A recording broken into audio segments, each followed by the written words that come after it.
Hello students. Hello students के तो कैसे हैं आप लोग।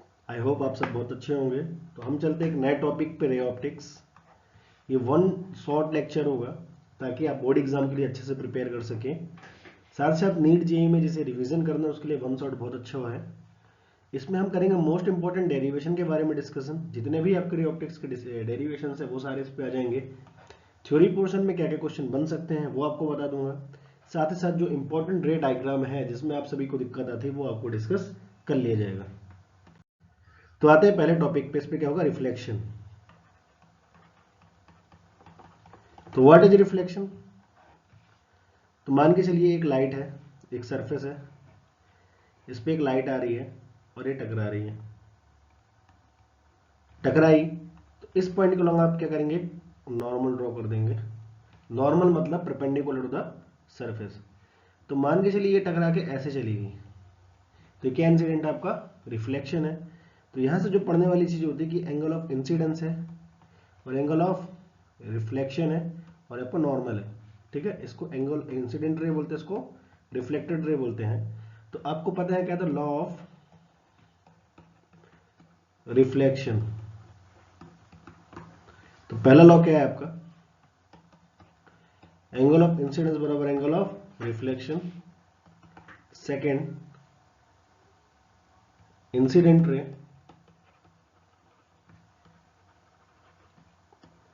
Reflected ray and normal ray lie on same plane and meet at a common point। बात समझ में आ रही है। तब कोई पॉइंट, कॉमन पॉइंट है यहाँ मिल रहे हैं और सारा का सारा एक ही प्लेन में लाए करेगा। इतनी बात समझ में आ गई। ये क्या आपको लॉ ऑफ रिफ्लेक्शन, इसके अंदर हमने रिफ्लेक्शन पढ़ लिया। तो सबसे पहले आपका क्या आता है, प्लेन मिरर।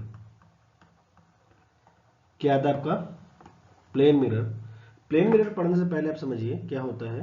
जैसे एक मिरर है ये, इसके पीछे पॉलिश्ड रहता है। पॉलिश्ड क्यों रहता है, तब तो लाइट रिफ्लेक्ट करेगा, अदरवाइज सीधी सीधी चली जाएगी। आपके एक ऑब्जेक्ट है, इस ऑब्जेक्ट से एक लाइट निकल के गई, है ना, और एक इधर गई। तो मैंने क्या किया, इस पॉइंट में नॉर्मल ड्रॉ किया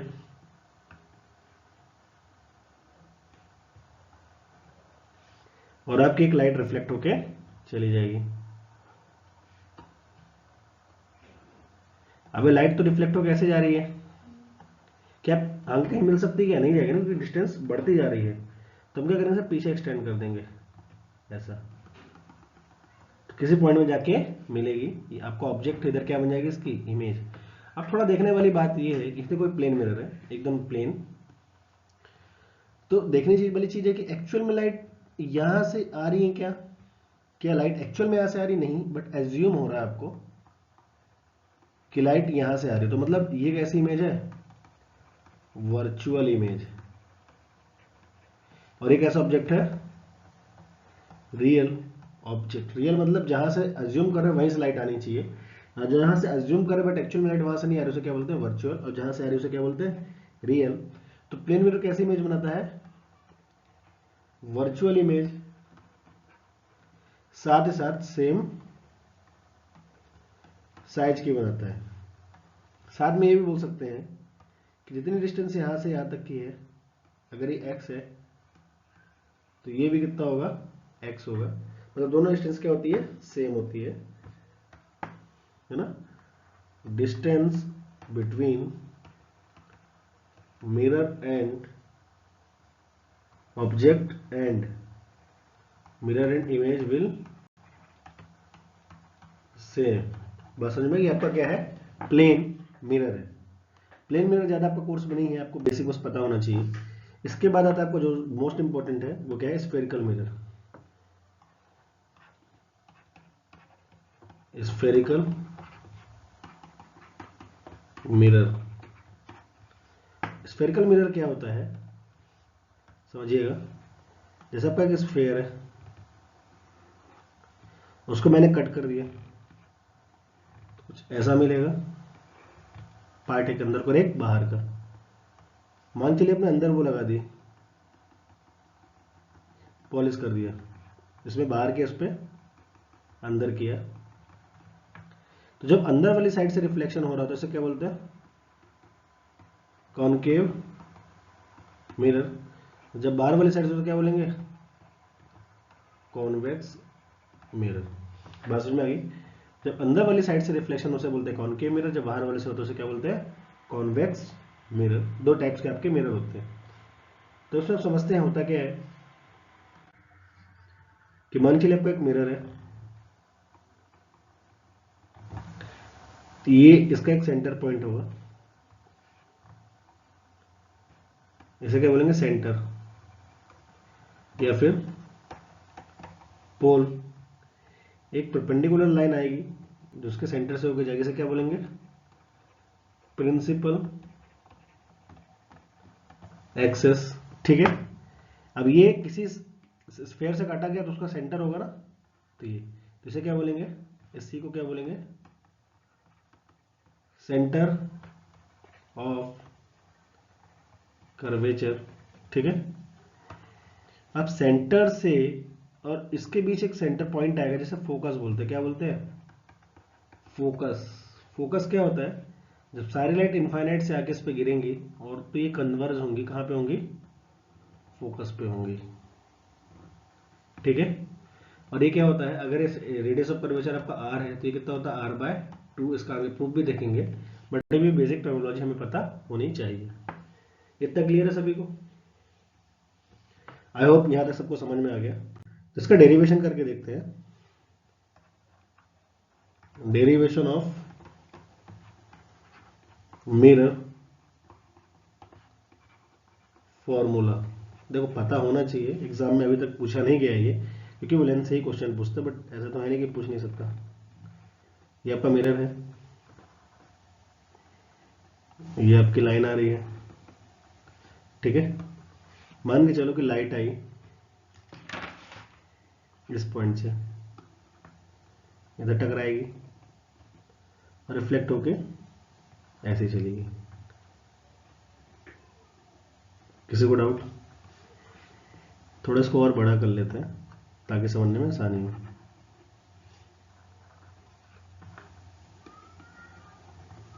ये लाइट आई और यहां से निकल गई, मैं क्या करूंगा? एक नॉर्मल ड्रॉ करूंगा, और आप सभी को पता होना चाहिए कभी भी कोई नॉर्मल ड्रॉ किया कहां से हमेशा पास होता है? Centre of curvature. तो सेंटर ऑफ कर्वेचर हो जाएगा आपका।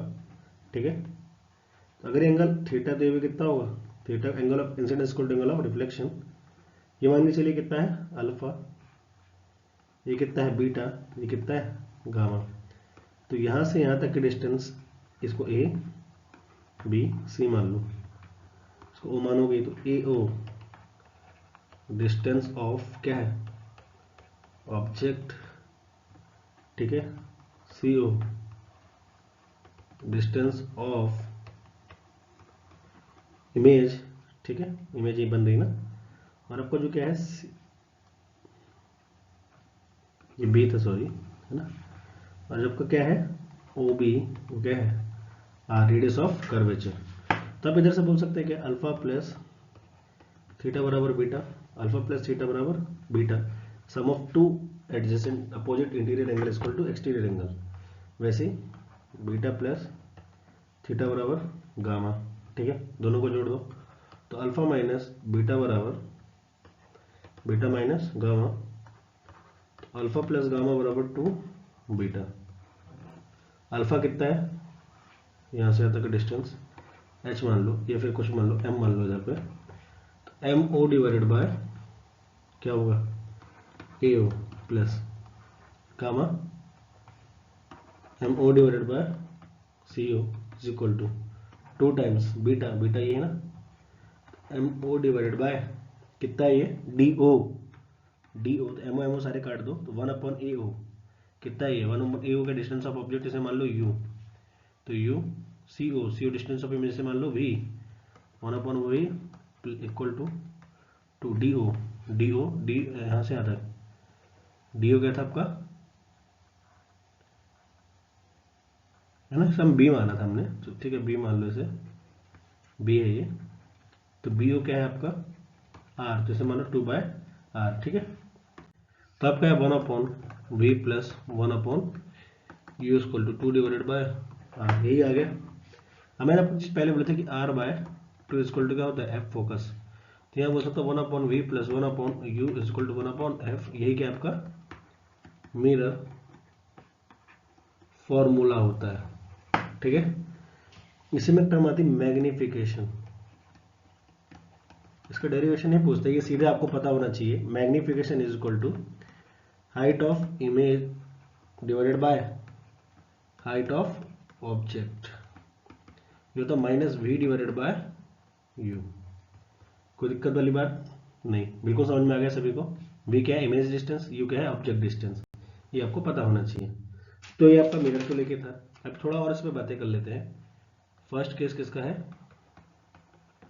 Concave mirror. कॉनकेव मिरर क्या होता है, जब इंटरनल सरफेस का तो रिफ्लेक्टिंग होती है, ये वाली, ठीक है। तो अब ये कॉनकेव मिरर है, ये लाइट ऐसे आएगी, टकराएगी और चली जाएगी, इतना समझ में आ रहा है। तो अब जो साइन कन्वेंशन होता है वो भी आप सीख लीजिए। तो आपको जो पोल है, जो आपका पोल है एस सेंटर मानिए, है ना, इसको 0,0 बोल सकते हैं। साथ ही साथ जो आपकी रे ऑफ इंसिडेंट है वही क्या होगी, पॉजिटिव डायरेक्शन, मतलब ये इधर आ रहा है ना, तो इधर जाने वाला पॉजिटिव, इधर आने वाला नेगेटिव। तो इसकी फोकस बताइए क्या होगी, प्लस की माइनस। अब सारी लाइट जहाँ कन्वर्ज होगी उसे क्या बोलते हैं, फोकस। तो फोकस कितनी हो जाएगी, नेगेटिव होगी, किसकी, कॉनकेव मिरर की। इतनी बात समझ में आ रही है ना। और कैसे इमेज फॉर्म करेगी, रियल एंड इन्वर्टेड, ऐसी इमेज फॉर्म करती है ये। किसी को डाउट। सेकंड हम पढ़ते हैं कॉन्वेक्स मिरर। कॉन्वेक्स मिरर ये ऐसा कुछ है, तो रे ऐसे आएंगे और टकरा कैसे जाएंगे, तो ऐसा एज्यूम होगा कि यहाँ कहीं से आ रही है, ये है एफ हो गया आपका। तो फोकस इधर कितना होगा, पॉजिटिव। फोकस क्या होगा, पॉजिटिव, की रे यहीं जा रही ना, तो इधर प्लस और इधर क्या है, इंसिडेंट रे ऐसी थी, तो ये प्लस और इधर माइनस, तो कैसा होगा, फोकस पॉजिटिव होता है इसका। ये कैसी बनाती है, वर्चुअल एंड इरेक्ट इमेजेस। इसके पहले हम थोड़ा सा ये देख लेते कि रे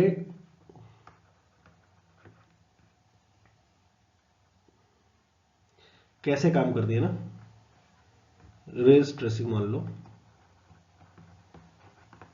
जैसे आपका कॉन्वेक्स के केस में ज्यादा आता है ये सब। तो ये आपका कॉनकेव मिरर है, ये लेमिनेटेड है, आपकी पैरेलल लाइंस आ रही हैं। तो जो भी पैरेलल लाइंस है वो हमेशा कहां से पास होंगी, फोकस से पास होगी, कंडीशन 1। सेकंड, अगर कोई लाइट फोकस से होके गई है तो हमेशा कैसे जाएगी, पैरेलल होके जाएगी, ठीक है। थर्ड कंडीशन, अगर कोई लाइट सेंटर ऑफ कर्वेचर से पास हो रही है तो एस पर सेंटर ऑफ कर्वेचर से रिटर्न चली जाएगी, है ना, क्योंकि नॉर्मल होता है वो। फोर्थ कंडीशन, और क्या हो सकता है, जो लाइट इसके पोल पे ऐसे गिरे तो उतने एंगल पे ही रिटर्न होके चली जाएगी। समझ में आ गया, ये रे ट्रेसिंग का फंडा है। तो पहले हम मानते हैं रे diagram for concave mirror. Concave mirror की रे डायग्राम आपको बनाना है ना। चलिए, तो पहले हम रखते हैं ऑब्जेक्ट कहाँ, इनफाइनाइट पे। तो इनफाइनाइट का ऑब्जेक्ट कहाँ जाएगा, फोकस होके जाएगा,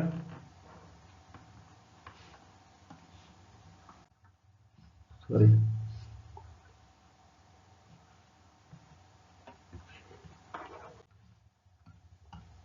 रे डायग्राम फॉर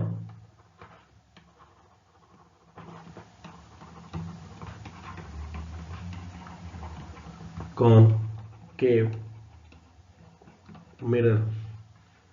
तो रे डायग्राम इसका ट्रेस करें तो पहली कंडीशन हम रखते हैं ऑब्जेक्ट कहाँ है, इनफाइनाइट पे है, तो इनफाइनाइट से रे आई कहाँ से होके जाएंगी, फोकस से होके जाएंगी। मतलब जो पैरेलल लाइन है कहाँ से होके जाती है, फोकस होके जाती है, तो सारी कहाँ कन्वर्ज होंगी, फोकस पे। तो इमेज कहाँ बनेगी, इनफाइनाइट से आ रहा है तो कहाँ बन रही है, फोकस पे बन रही है। सेकंड कंडीशन आपका कहाँ है, ये सेंटर ऑफ कर्वेचर, ये फोकस, ये behind centre of curvature object रखा है, तो कहाँ जाएगा, ये लाइट ऐसी आएगी, ये तो फोकस होके जाएगी है ना, और मैं एक लाइट इसके फोकस से निकाल दूं तो ये कुछ ऐसी होकर चलेगा, तो ये यहाँ कहीं मिल जाएगा between centre of curvature and focus. Third condition आपका इमेज कहाँ रख दूं मैं, फोकस पे, सेंटर ऑफ कर्वेचर पे रख दूं ना, ये सेंटर ऑफ कर्वेचर, ये फोकस है, तो मैं ऑब्जेक्ट को कहाँ रख दूं, सेंटर ऑफ कर्वेचर पे ही रख दूं ऐसा, तो ये लाइट आएगी ऐसे होके चली जाएगी और एक ऐसे आएगी और ऐसे होके चली जाएगी, तो इमेज यहीं पे ट्रेस हो जाएगी ना, मतलब सेंटर ऑफ कर्वेचर पे ही। Fourth condition object is between centre of curvature and focus, ये सेंटर ऑफ कर्वेचर क्या है, फोकस है, ऑब्जेक्ट यहाँ कहीं रखा हुआ है, तो लाइट आएगी ये ऐसे ही जाएगी और ये लाइट आएगी और ये ऐसे निकल जाएगी, तो behind centre of curvature and behind centre of curvature, मतलब ऑब्जेक्ट जितना जितना पास आ रहा है इमेज आपकी उतनी उतनी दूर जा रही है। और एक बात ध्यान दे दो, हमेशा उल्टी इमेज बन रही है, कैसी बन रही है, उल्टी, मतलब इसलिए क्या बोलता हूँ मैं, इन्वर्टेड इमेज, क्या बोलता हूँ, इन्वर्टेड इमेज है ना। तो एक लास्ट कंडीशन में आते हैं, जब आपका ये ऑब्जेक्ट कहाँ रखा हुआ है, बिटवीन फोकस एंड पोल, सबसे इंपॉर्टेंट है, तो ये ऐसा ऑब्जेक्ट है आपका, ये मान के चलिए ऐसा है, तो ऐसा जाएगी लाइट पोल से होके, फोकस से होके, तो और दूसरे रेटर में यहाँ फॉल करो पोल पे, तो ये ऐसे निकल जाएगी, तो आगे दूर हो रहे तो क्या करेंगे, पीछे कहीं जाके मिलेंगे है ना, तो ये वर्चुअल इमेज बनाती है, क्या बनाती है, एक वर्चुअल इमेज केवल एक कंडीशन में बनती है ना, साथ ही साथ ही हाईली मैग्नीफाइड होती है, कैसी होती है, हाईली मैग्नीफाइड होती है, केवल एक कंडीशन है जब वर्चुअल बन सकती है, जब between pole and focus. Clear है, कॉन्वेक्स में यानी कुछ है ही नहीं, आप देख लेंगे अपने हिसाब से, मतलब कुछ है ही नहीं उस पर पढ़ने के लिए, तो आपका ये मिरर वाला पोर्शन खत्म हो गया। इसके बाद आते हैं नेक्स्ट पोर्शन पे, वो है आपका लेंस। लेंस में पहले क्या पढ़ना होता है आपको, रिफ्रैक्शन। रिफ्रैक्शन क्या होता है, when light inter another medium where velocity is different, उसे हम क्या बोलते हैं, रिफ्रैक्शन। जैसे एक ये मीडियम था, ये आपका एक मीडियम था, ठीक है, यह एक लाइट आई और ये रिफ्लेक्ट होके ऐसे कहीं चली गई, मतलब उसको जाना कहीं ऐसा था ना, बट गई कैसे ऐसा, तो जो डेविएशन इन पाथ दिखाई देता है वही क्या होता है, आपका रिफ्रैक्शन होता है। तो उसमें भी है तो लॉ ऑफ रिफ्लेक्शन,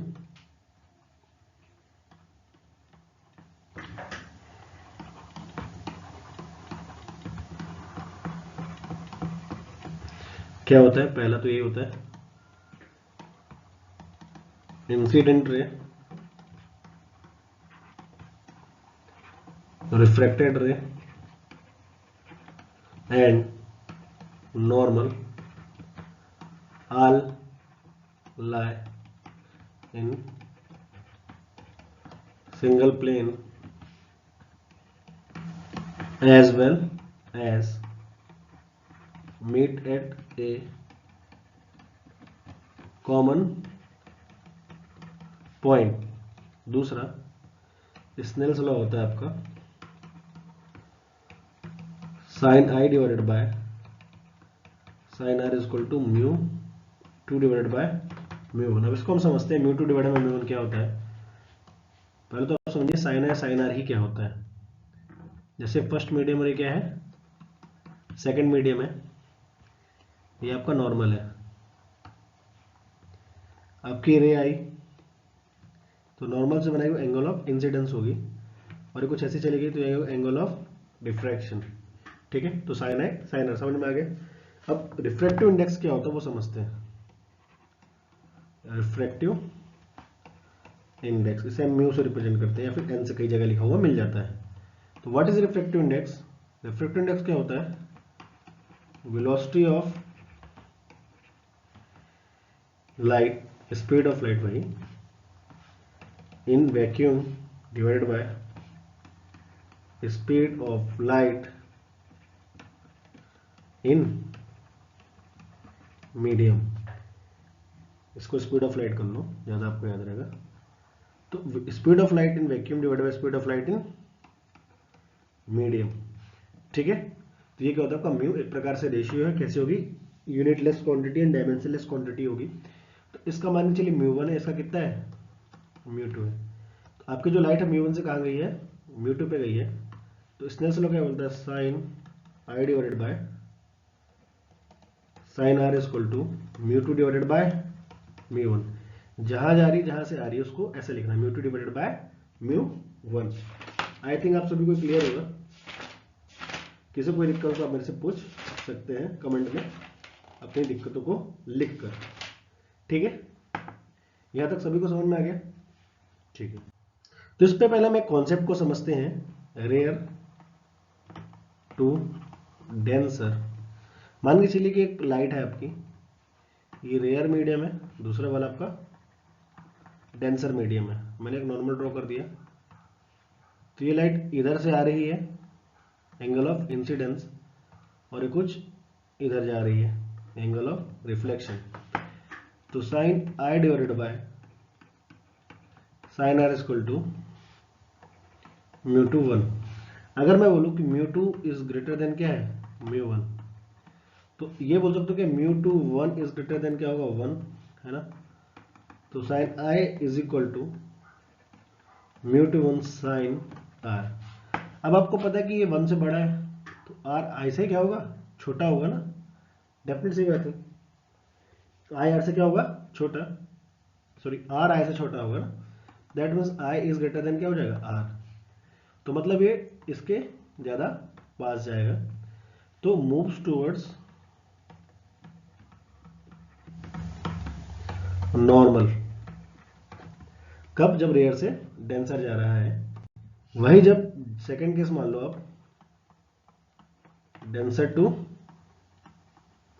रेयर जा रहा है, तो आपको ये मैंने बना दिया मीडियम, ये normal, angle of incident i, ये आपकी आर।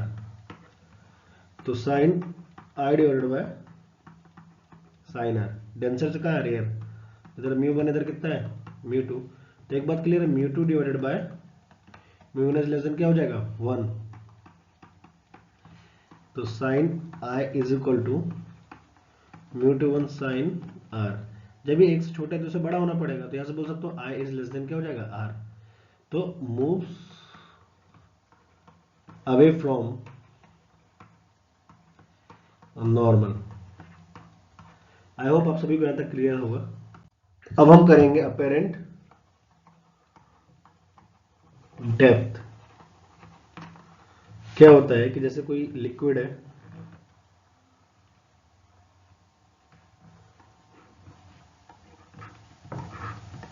उसमें अगर ये लिक्विड भरा हुआ है और आपको एक ऑब्जेक्ट है, तो उससे लाइट आएगी और इस सरफेस मान के चलिए, तो इधर आप एक नॉर्मल ड्रॉ कर दें। जैसे ही लाइट आएगी इधर से बेंड हो जाएगी और अवे फ्रॉम द नॉर्मल जाएगी। इसका म्यू डी कर लो, इसका म्यू आर कर लो। तो ये म्यू डी और इसका कितना म्यू आर, तो ये आई हो जाएगा, ये कितना हो जाएगा? आर हो जाएगा। तो इसका मुझे रेस ट्रेस करनी, तो ये लाइट ऐसे जाएगी और ऐसे ही निकल जाएगी, मैं इसे पीछे एक्सटेंड कर दूंगा। तो आर है तो ये भी कितना हो जाएगा? आर। ये आई है तो ये भी कितना हो जाएगा? आई। तो इसमें एच डैश बोल दो अपेरेंट, और ये क्या है एक्चुअल एच। मैं बोल सकता हूँ टेन आर, इसको मान लो ए, टेन आर क्या होगा ए डिवाइडेड बाय एच डैश, और टेन आई पर कितना हो जाएगा ए डिवाइडेड बाय एच। क्या यही साइन आई के बराबर होगा, क्या यही साइन आर के बराबर होगा ना।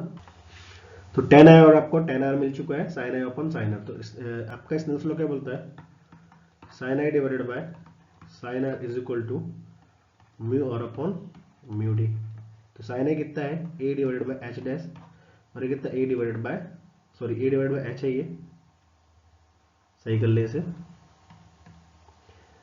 साइन कितना है ए डिवाइडेड बाय एच, और ये A dash equal to mu R upon mu D.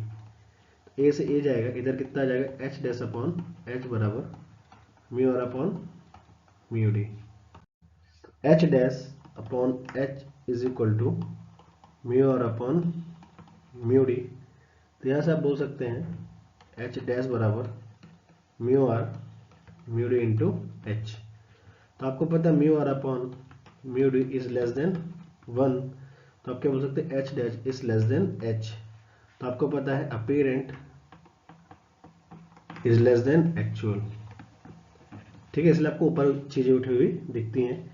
Shift पूछ सकते हैं, तो शिफ्ट क्या होगा यहाँ पे डेल्टा एच मतलब h minus h dash h minus mu are mu divided by h, h बाहर निकाल लीजिए, 1 minus mu are mu D.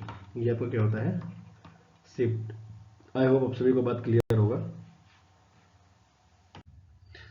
तो अब है रिफ्लेक्शन थ्रू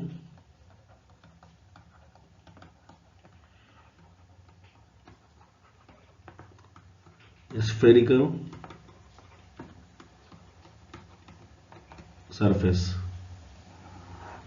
हम सीधे डेरिवेशन नहीं देखेंगे, हम सीधे फॉर्मूला देखेंगे। मान के लिए आप ऑब्जेक्ट यहाँ से लाइट जा रही है, इस मीडियम n1 है, ये आपको कितना है n2, यहाँ से u डिस्टेंस पे रखा हुआ है, तो ये रिफ्लेक्ट होकर यहाँ पे गई और यहाँ पे इमेज बना दी इसने v। ठीक है, v डिस्टेंस पे। तो मैं यहाँ पे क्या लिखूंगा n2 upon v minus n1 upon u is equal to n2 minus n1 divided by, अगर ये रेडियस इसकी कितनी r है, कितनी जाएगी r। ठीक है, this is your reflection through spherical surface n2 by v minus n1 upon u is equal to n2 minus n1 divided by r। v क्या है इमेज डिस्टेंस है, u क्या है आपकी ऑब्जेक्ट डिस्टेंस, और r क्या है आपकी रेडियस ऑफ कर्वेचर। ठीक है, इसके बाद हम आते हैं लेंस फॉर्मूला में। तो लेंस फॉर्मूला कैसे निकालते हैं, आपके प्रीवियस जो फॉर्मूला था उससे निकालते हैं। इस lens formula lens making formula बोलते हैं, बहुत इंपॉर्टेंट है ना। आपसे पूरी फिजिक्स आया, मतलब इस चैप्टर में जो आपको पढ़ना है इसको पढ़ना है, इसको आप छोड़ नहीं सकते हैं, क्योंकि इससे बहुत क्वेश्चन पूछे जाते हैं। तो मैं आपको करके बताता हूँ कैसे करना है। ये एक सरफेस आपकी, इस पॉइंट पर ऑब्जेक्ट रखा हुआ है, जिसकी डिस्टेंस कितनी है u है। तो बाहर एयर है मतलब 1 है, इसका n है, इसका बाहर भी कितना है 1। तो पहले ये फर्स्ट सरफेस हो जाएगी, ये कितनी हो जाएगी सेकंड सरफेस हो जाएगी। तो लाइट आएगी, इससे कहीं इमेज बनाएगी, फिर ये इमेज जो है आई डैश 1 ये इसकी तरह ऑब्जेक्ट की तरह काम करेगी सेकंड वाले के लिए, फिर फाइनल इमेज बना देगी कहीं पर। ठीक है, तो आपको मिल जाएगी फाइनल इमेज। तो आपको 2 बार फॉर्मूला लिखने पड़ेंगे। पहले इस वाले के लिए बनाइए इमेज, कहाँ बनेगी n divided by v dash minus 1 divided by u is equal to n1 minus 1 divided by r। ठीक है, फिर कोई दिक्कत। फिर हम लिखते हैं सेकंड के लिए फॉर फर्स्ट फॉर सेकंड, वो कितना हो जाएगा आपकी इमेज का बनी बाहर जाके बनी, तो 1 upon v minus n upon v dash is equal to 1 minus n divided by ये r1 कर लो, इसके रेडियस को लेकर r1 करो, इसके रेडियस को लेकर r2 करो, तो r1 हो गई क्या हो जाएगी r2। किसी को डाउट है यहाँ पे? ठीक है, तो अब मैं क्या इन दोनों को, इसको फर्स्ट मान लो, इसको सेकंड मान लो, तो हमें क्या करना है, इसको हटाना है n/v1 को, क्योंकि हमारे काम को v' को हटाना है। तो क्या लिखेंगे, एडिंग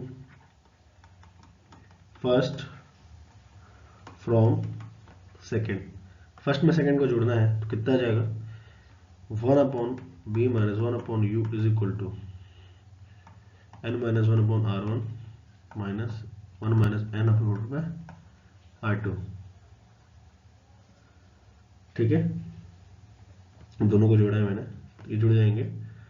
इधर क्या आ जाएगा, 1/b - 1/u is equal to n - 1/r1 minus n - 1 divided by r2। मैंने माइनस बाय कॉमन निकाल लिया। इधर से आएगा 1/b - 1/u is equal to n - 1/r1 minus 1/r2। ये अब क्या है, lens making formula, lens making formula. ठीक है, और ये आपका जो है इसलिए लिखते हैं 1/v - 1/u is equal to 1/f। f क्या होता है आपका, फोकस होता है, तो यहाँ f1/f किसके बराबर हो जाएगा, n - 1/r1 माइनस 1/r2। साथ ही साथ हम इसे बोल सकते हैं n2 divided by n1 minus 1, 1/r1 minus 1/r2। ठीक है, r n मतलब जब ये बाहर एयर है तो ठीक है, अगर कुछ और मीडियम है तो आपको ये यूज करना है। मोस्ट इंपॉर्टेंट है ये, आपसे पूछता है। लेंस मेकिंग फार्मूला से क्वेश्चन तो आपको आएगा, हालांकि जेईई नीट में भी एक क्वेश्चन आता है। ठीक है, कोई दिक्कत वाली बात नहीं है, तो आप ही कर लेंगे। अब लेंस देखते हैं कैसे होते हैं।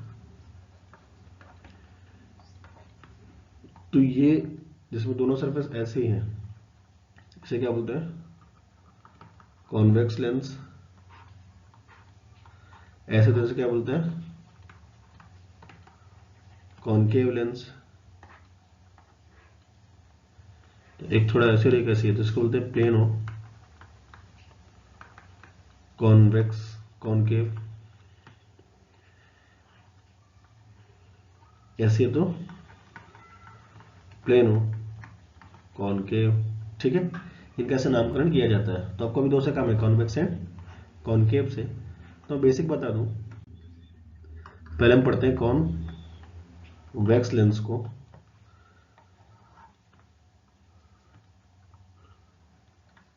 तो लाइट अगर यहां से आ रही है तो ये कन्वर्ज होगी किसी एक पॉइंट पे, ये क्या होगा इसका f2 या फिर फोकस। ठीक है, फोकस होते हैं, इसके दो फोकस होते हैं, एक इधर होगा और एक इधर होगा। तो ये वाला फोकस कैसे मानते हैं कि इधर से अगर लाइट निकली तो इमेज क्या बनेगी इसकी, इनफाइनाइट पे जाके बनेगी। तो इसे हम क्या बोल सकते हैं, कन्वर्जिंग लेंस। कन्वर्जिंग लेंस बोलते हैं। इसकी जो f होती है वो कैसी होती है, पॉजिटिव होती है, कोई दिक्कत वाली बात नहीं है। सेम बाकी जैसे मिरर का है वैसे ही इसका भी।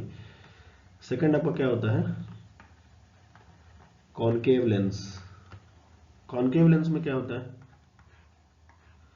ये डाइवर्जिंग नेचर का होता है। दैट मीन्स कि अगर इनफाइनाइट से लाइट आ रही है तो और दूर चली जाएंगी, तो इसको हम एक्सटेंड करेंगे पीछे कहीं, यहाँ आपको इमेज मिलेगी। तो ये एक्चुअल में लाइट तो यहाँ जा रही है बट इमेज यहाँ है। इस वाले केस में कैसी है, रियल इमेज है। इस वाले केस में इमेज कैसी है, वर्चुअल है। साथ ही साथ फोकस कैसा होगा आपका, नेगेटिव होगा। तो अगर कॉन्वेक्स लेंस बोल रहा है तो आपको फोकस पॉजिटिव रखना, कॉनकेव लेंस बोल रहा है तो नेगेटिव रखना है। फिर इसमें हम मैग्निफिकेशन बोले तो मैग्निफिकेशन क्या होता है, magnification height of image divided by height of object. Formula तो सेम है, बस यहाँ होता है v/u। वहां क्या होता है -v/u, यहाँ कितना v/u। कोई दिक्कत वाली बात नहीं है, सिंपल सा सब कुछ है ना। अब आते हैं रे डायग्राम में।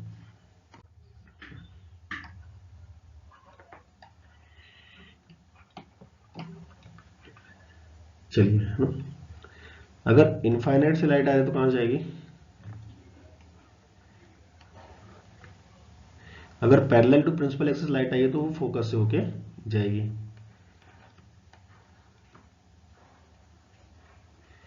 अगर ऑप्टिकल सेंटर से कोई लाइट पास हो रही है तो अनडेविएटेड पास हो जाएगी।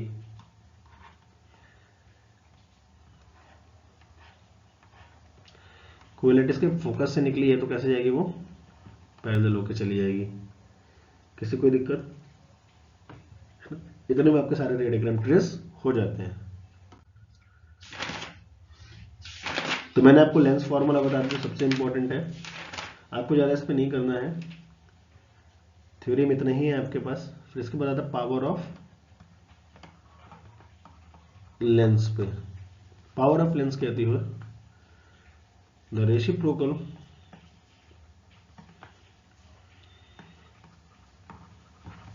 Of focus are called power of lens. मतलब P is equal to 1/f। इसकी यूनिट क्या होती है, डायोप्टर। D से रिप्रेजेंट करते हैं। और ध्यान देना कि F हमेशा किस में रखा जाएगा, मीटर में, तो ये आपको डायोप्टर मिलेगा। ठीक है, तो कॉन्वेक्स के लिए क्या हो जाएगी, पॉजिटिव पावर होगी, वही एक कॉनकेव के लिए नेगेटिव पावर होगी। समझ में आ रहा है आप सभी को? किसी कोई डाउट? ये था आपका पावर ऑफ लेंस। बात समझ में आ गई तो आगे बढ़ते हैं। Combination of lens. अगर मान चलिए कई सारे लेंस हैं जो अगल बगल में चिपका के रखे गए हैं, तो इनका जो मुझे कॉम्बिनेशन में नेट क्या चाहिए, नेट फोकस चाहिए। नेट फोकस लेंथ कैसे निकालते हैं, अगर इसकी f1 है, इसकी f2 और इसकी कितनी f3, तो इसकी पावर p1 p2 p3, तो p नेट कितनी हो जाएगी आपकी, p1 plus p2 plus p3। तो यहाँ से आप बोल सकते हैं 1/f1 plus 1/f2 plus 1/f3 1/f। ठीक है, 1/f equal to 1/f1 plus 1/f2 plus 1/f3। किसी को डाउट? दोबारा लिख दो थोड़ा अच्छे से। 1/f is equal to 1/f1 plus 1/2 plus 1/f3। ठीक है, किसी कोई डाउट यहाँ तक? तो ये आपका एक नेट फॉर्मूला बन जाता है कॉम्बिनेशन ऑफ लेंस का। तो हम करते हैं आज प्रिज्म।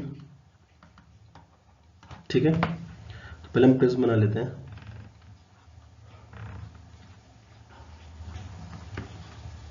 इस पे मैं दो नॉर्मल ड्रॉ करता हूं। मान के चलिए फर्स्ट रे इस पे ऐसे आ रही है कुछ, तो ये कुछ रिफ्लेक्ट होगी, फिर यहाँ से कुछ ऐसे चली जाएगी। ये I, ये R1, ये R2 और ये क्या है E। अब इसमें समझिए कि जाना इसको ऐसे था, गई ये ऐसे, तो ये एंगल अब क्या मिलेगा आपका, डेविएशन। ठीक है, R2 यहाँ लिख देता हूँ। आपको यही निकालना है, डेविएशन। डेविएशन मतलब shift in path, shift in path है ना। इसको कैसे निकालते हैं, जो एनसीईआरटी ने मेथड यूज की है। तो अब ये पूरा क्या है, ई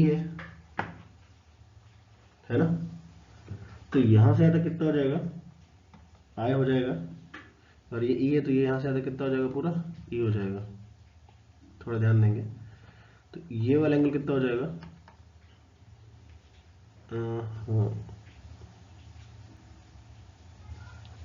ये तो समझ में आ गया।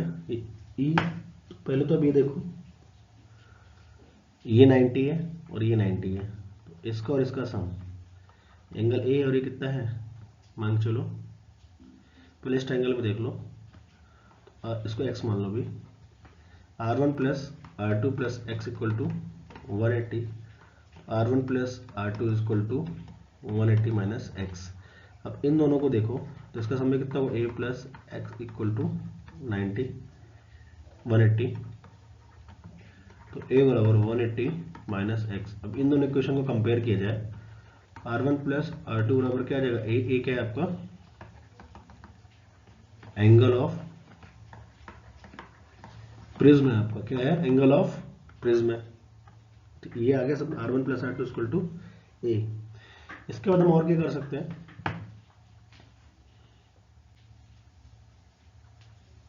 आपको डेविएशन चाहिए ना, ये वाला, तो इसका और इसका सम इसके बराबर होगा, तो ये पूरा आई है और ये क्या R1, तो कितना बचेगा I माइनस R1, ये E माइनस R2, तो डेल बराबर E minus R1 plus E minus R2, तो डेल बराबर I plus E minus R1 plus R2, तो डेल बराबर I plus E minus A, यहाँ से उठा के हमने यहाँ रख दिया, तो आपको आ गया del I plus E minus A, ये होता है आपका डेविएशन।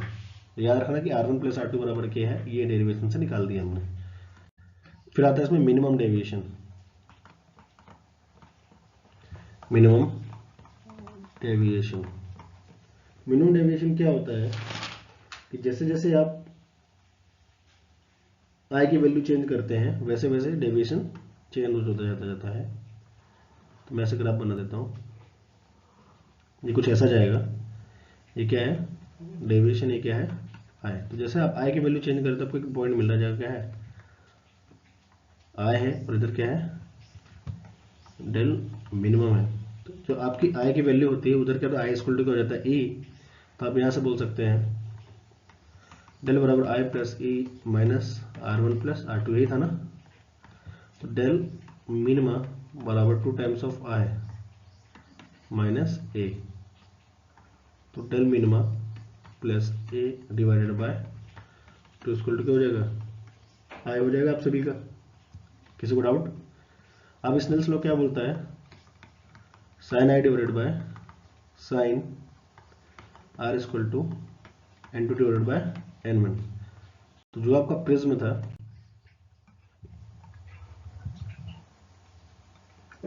इधर कितना था मान के चलो N2, इधर कितना था N1, या फिर इसको N इक्वल टू 1 मान लो, इसको N मान लो, तो बाहर से ले आए थे ऐसे, sine I divided by sine R1 is equal to N upon 1।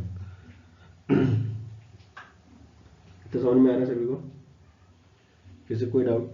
तो आप यहाँ सब क्या बोल सकते हैं,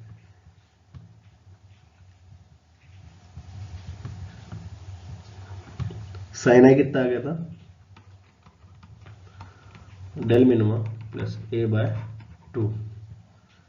अब यहाँ से मैं बोलूँ कि अगर I इक्वल टू क्या E है, तो R1 इक्वल टू क्या हो जाएंगे R2, A equal to R1 plus R2, तो A equal to 2 times of R1, तो A by 2 equal to R1 है ना।